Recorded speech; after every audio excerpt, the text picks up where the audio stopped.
Welcome to Wraparound the World, where we explore the incredible journey of Wraparound from its origins to its global impact. Join us as we delve into personal and community stories, meeting powerful individuals, families, and communities who have been transformed by this powerful approach. In today's show, we welcome Jessica Miles from the Brevard Behavioral Health Expansion System of Care Grant at the National Center. She joins us today after nearly 20 years as a Wraparound champion, bringing impact to communities around Brevard County. All right, well, we're here, and welcome to the show. We're glad to have you. At least we look wonderful. I was just saying, you're stupendous. I was telling my daughter I want a fat, super big jade ring if they think I'm crazy. Anyways, we're glad to have you. Welcome to the Wraparound the World podcast. We're glad to have you here on the story, kind of continuing our series on Wraparound origin stories, the future of Wraparound, and you'll tell us a little bit about your own personal along the way. Here again with the one and only Dr. Little. And Tracy, what are you excited about today's episode? Well, I'm really excited to speak with someone who I consider a dear friend and colleague who we've been working together for quite some time. So to really kind of hear her story, and some of it I know, been a part of, I think, but just to kind of hear from her, because she's always, the one thing I really like is that she always brings joy and has a beautiful smile every time I see her, no matter what the situation is. And we have a lot of fun together. So I'm really excited to hear and starting a new part of a journey. So really want to hear some interesting things about that. So I'm excited to hear from our guest today. So why don't you tell us a little bit about who you are, and maybe just a little bit about how you kind of found wherever you are today. Yeah. Well, it all started. No, I'm not going to go back.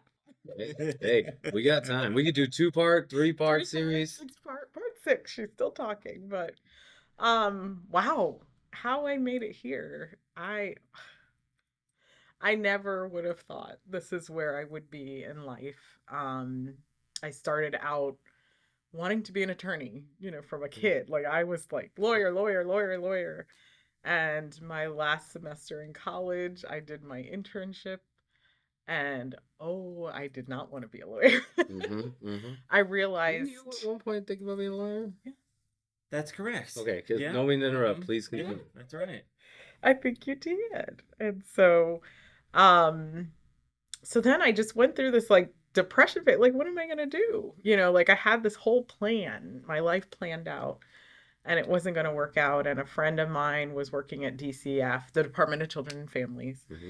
And she's like, hey, why don't you just come work here, see if you like it? And that was it. I was hooked, 22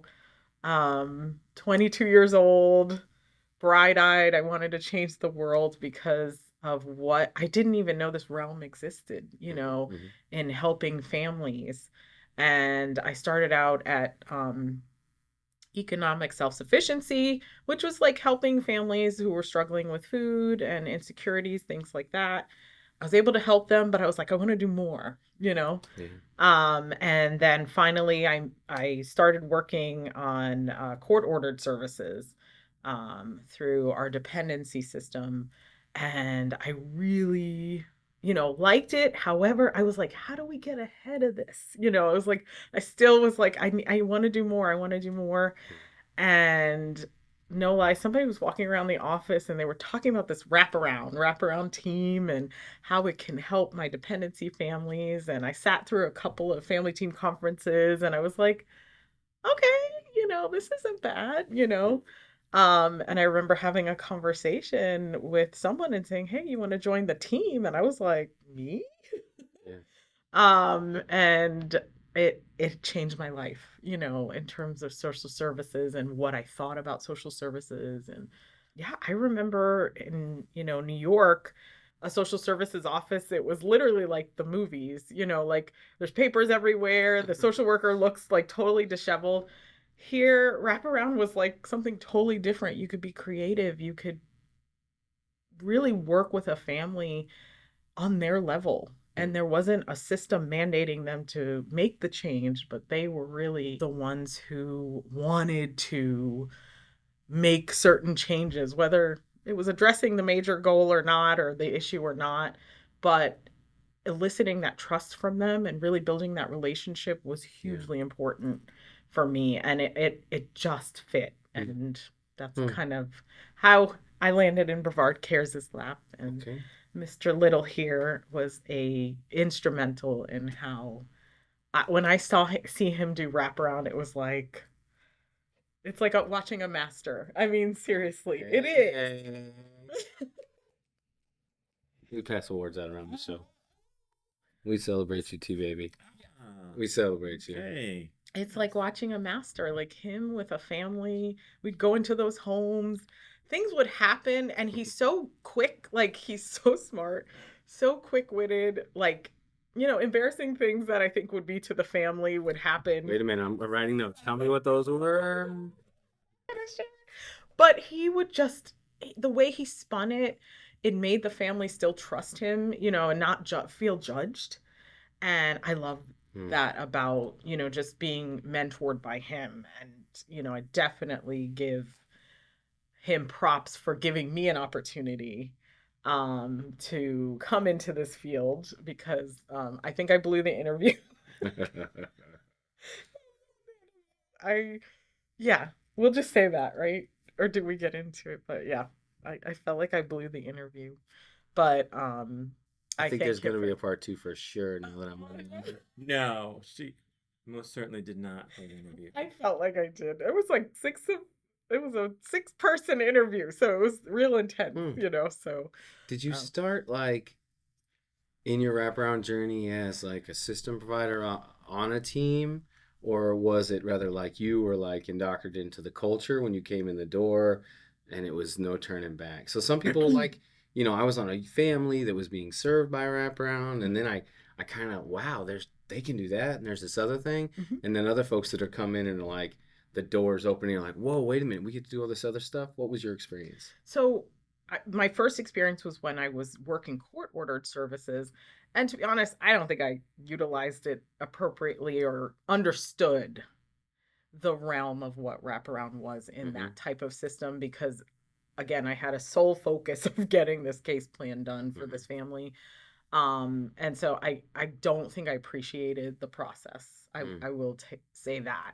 But once I came over to the wraparound team at Brevard Cares, then my mind opened up as to all the things that we could possibly do with families. And it's not just court-ordered services or just prescriptive, so to speak. Yeah. Everybody gets a parenting class. No, that's not how it is. It's literally like, what is going to work for this specific family? And I may see 4 families in a day. I may be doing 4 different things, and I loved it, and it kept me fresh. It kept me going, and that's why, what are we, 16 years later, I'm still here. Okay, so you had kind of like a tiptoe in the water, and then jumped in. Just jumped in, and it was like, here you go, work with these families, go. A lot of people we're talking to in the podcast, but also outside, is that they felt like they'd found something that maybe they were brought up on in their values and their family and their culture that kind of really fit for what they wanted to do with their passion or with their life.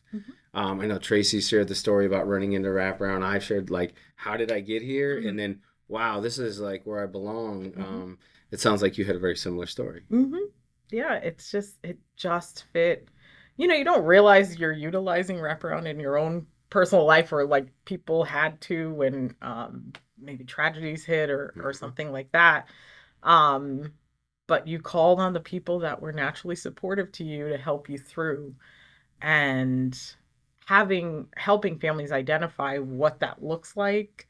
You have to take that personal step back and say, okay, when have I done this in my life? Like, wait, when this happened, I had to call, a lot of people. I've had to use wraparound, now I take care of my mother who has Alzheimer's. And so I was like, what do I do? But then it was like, no, I know what to do now, and I had to reach out for help. And that was something that was foreign to me, being in this field. Like, I'm the expert for child welfare, but when you come to adult services, I was like, I don't know what I'm going to do. But building my own team has helped me tremendously with taking care of my mom, So that is a personal journey for me as well as, professional. It's almost like you can't not take it home. Yeah. Ugh. Yeah. Yeah. Yeah, I know. absolutely. Absolutely.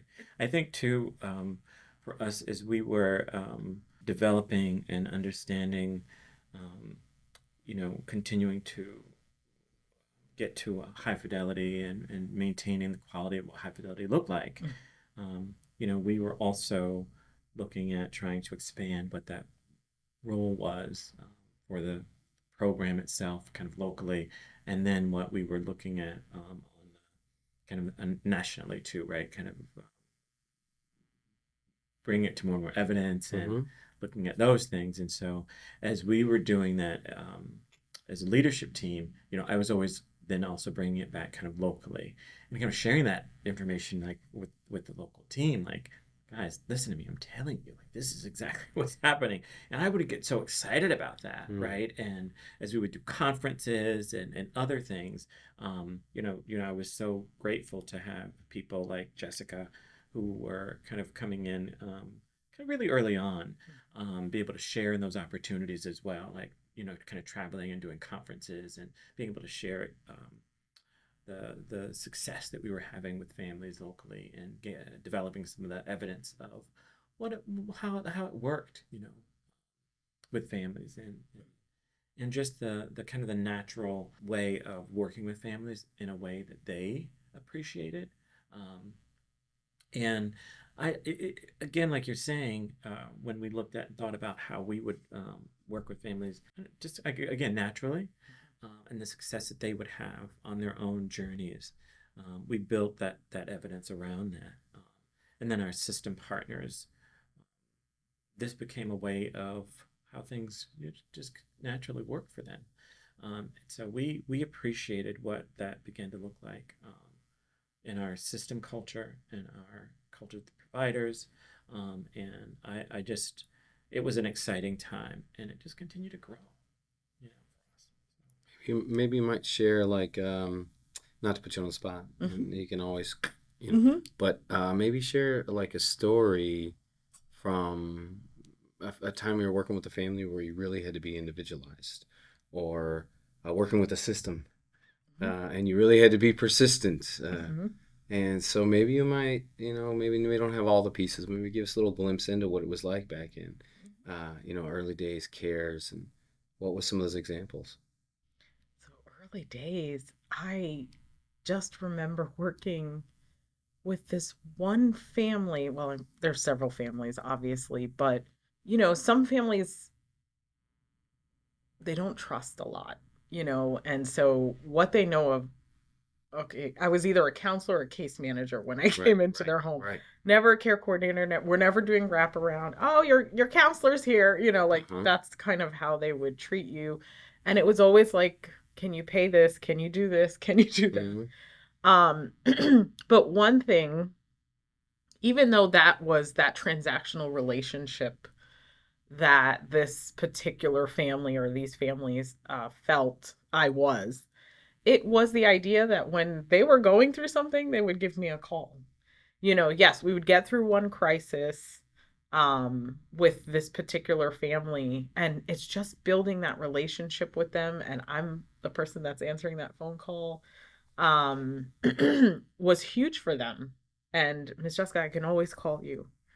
Even if it's to talk through something, they may not have needed full wraparound. It's not about that. And I always remember several of our families, specifically that kind of treated us one way, but by the end of our, us working together, it totally changed and changed the way they thought about who I was.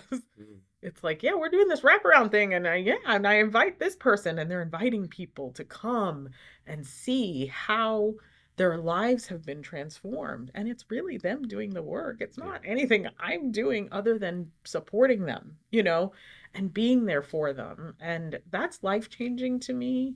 To see them later on, those kids are having kids, those kids I served, they're now parents themselves, and I run into either their parent or them specifically.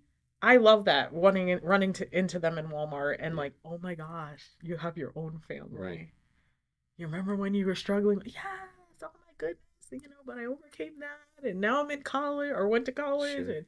and doing so much better. I love Getting their whole story. their whole story, Yeah. and I got to be a part of that. Like they allowed me to experience that, and that's such an honor, like Hmm. that they trusted me with their lives, Hmm. like, and really I was just coming alongside them, and they did the work, and that's the thing that people don't understand sometimes. They think like, oh, you're putting in referrals. No, it's about me honestly coming in and sitting and listening to your story and seeing how, making some suggestions, and if that works, that works. If it doesn't, hey, we're going to figure out something, Yeah. but we're going to get through this together, you know I and mean, so it segues a I lot love of that. that. I mean, cut you off. Yeah. Nope, that was it. Yep. It segues a lot into like this idea of like economic and concrete supports for families. That like it's not families so much going through trauma or traumatic experiences. It's like not, alone and without people and not having a phone to call. And so what I appreciated maybe the idea of individualized example was how some families you're doing this much and this little in this way in this Mhm. family it's this much and this much more in this way and how it Mhm. looks different every time. I really appreciate that, especially sometimes it's just somebody to believe in me, Yeah. right? Like, or someone to show up and someone to hold me, care that I actually came today. Right. That's wonderful. And I think also voice and choice really fits heavily into what you're describing, and this idea of allowing families to do, getting out of our own way, and supporting them to thrive in whatever that looks like. And almost like, what do you think of this idea of like removing some of the ideas that move us so quickly into like permanency, but holding on to maybe like if we gave families more time and really met their needs, like, maybe they could just turn that curve. Maybe it might not be in this certain time frame, Mhm. but what I also heard was you staying available throughout. That's great. Thanks for sharing. Tracy, what are some questions? You got any hot seat questions you want to throw at our friend here, knowing some relational past? And are there any stories you want to share?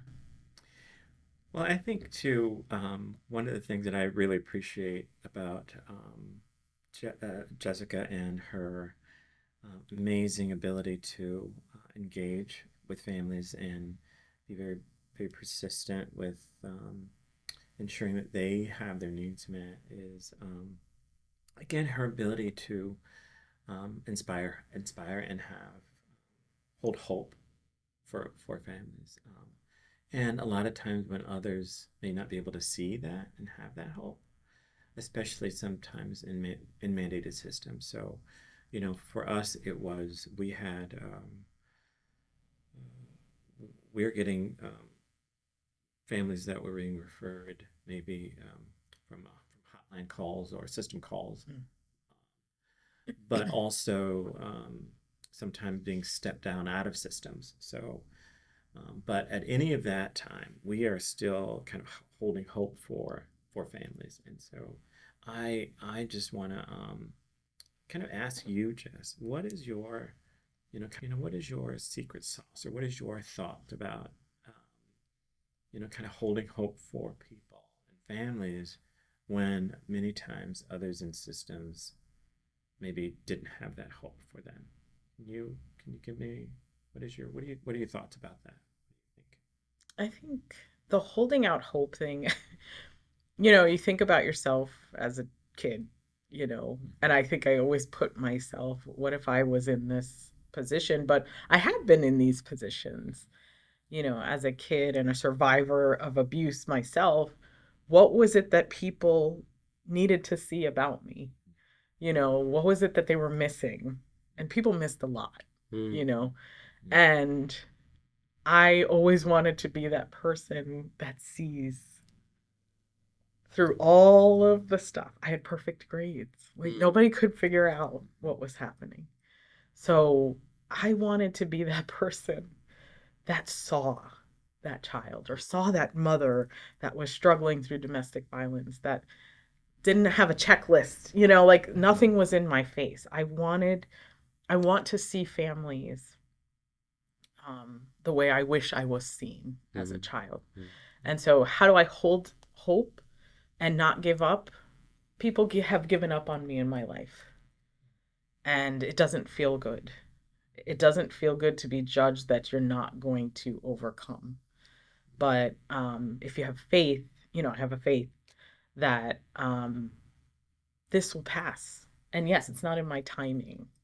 I would love for, we sit down and it's serendipitous and everything works out perfect. That's not realistic, Mhm. especially with our families and change, with myself with change.